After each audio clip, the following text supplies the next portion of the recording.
Prajurit kelompok Vostok Angkatan Bersenjata Rusia dari Buryatia menyerang benteng pertahanan Angkatan Bersenjata Ukraina di arah Ugledar.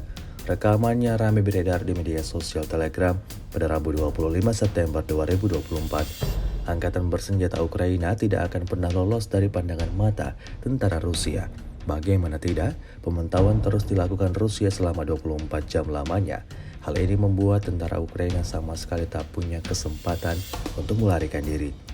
Dapat dilihat dalam rekaman kerja tempur dari pasukan Rusia saat berusaha meledakkan titik targetnya.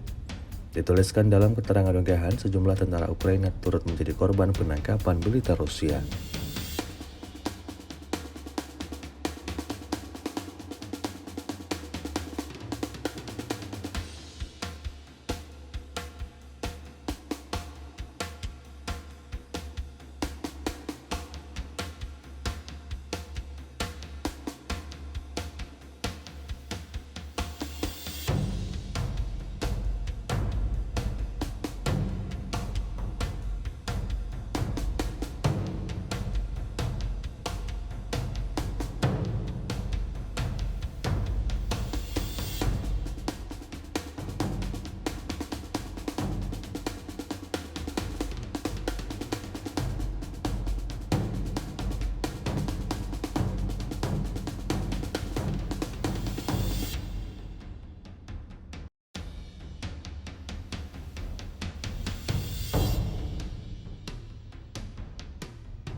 Download Tribun X sekarang, menghadirkan lokal menjadi Indonesia.